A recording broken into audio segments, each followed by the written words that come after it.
Heyo, folks, and welcome.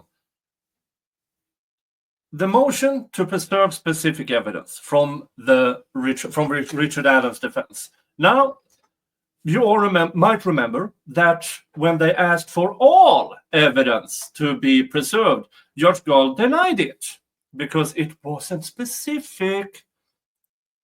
Oh, she's going to live to regret that, because this motion to preserve specific evidence has stuff in it we didn't know about. Welcome to the show.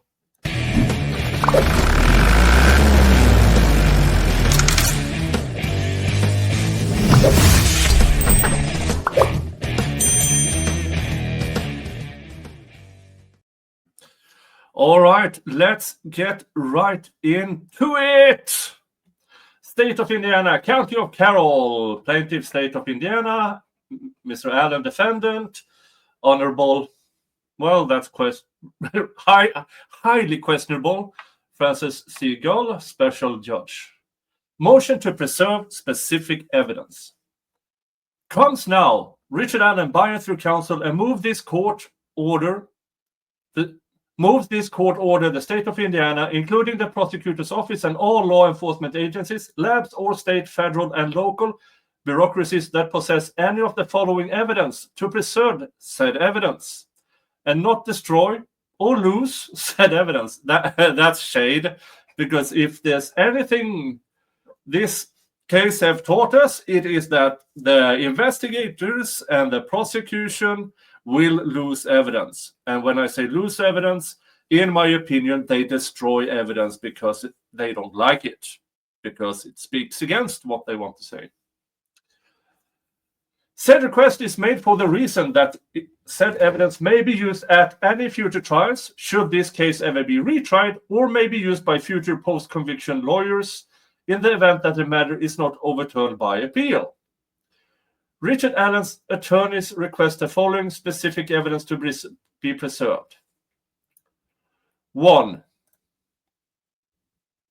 All physical evidence taken from the crime scene or near the crime scene, including any belts, cigarette butts, or any electronic items, whether or not they were working.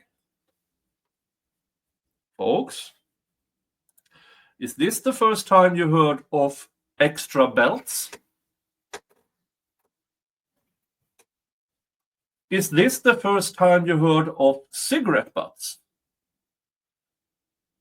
I haven't heard about any found cigarette butts, but if they were, that's not a normal spot to have cigarette butts at or near the crime scene, as if somebody stood there watching it happen, participating in it happening, or found them prior to when they were supposed to be found. We don't know, but we definitely know one thing: there was no DNA from it. Now, cigarette butts, you can see, have them been out there for a while because they're weathered, or if they are fresh, it is easily spotted. And if they are fresh on the ground, then the chances are better that they actually find DNA from it. But apparently, they didn't even try, as with so much more. And this other thing here, any electronic items, whether or not they were working. Were there more electronic items near or at the crime scene? Why is this the first time we hear about this? Well, I can tell you why this is the first time we hear about it. It's because the gag order. It is because they didn't want the public to know about all the evidence. The investigators and the prosecution refused to test for 7 years and still haven't tested, still haven't extracted. And that is just the first point. All DNA swabs taken during the investigation, or even during trial, or afterwards, Now, we know they didn't test many of the swabs. We already know that. What's interesting here is that they say during trial or afterwards. Are there swabs that are being sent off? Well, seems the defense believes that. Let's go to 3. All forensic evidence obtained during the investigation or even during trial or afterwards. Forensic evidence can be phone data, cell tower data, GPS tracking. It can be anything that can be. It could be something with a forensic pathologist, something with a forensic psychologist. It could be anything that has the word forensic. So that is extremely broad, but they want it preserved. Number 4, any and all reports or lists that identify anyone whose interviews were erased while in possession of law enforcement or the state of Indiana. Now, this we already know. The 70 days of interviews that went missing due to neglect, incompetence, or it was purposefully deleted. We don't know. But a reminder here.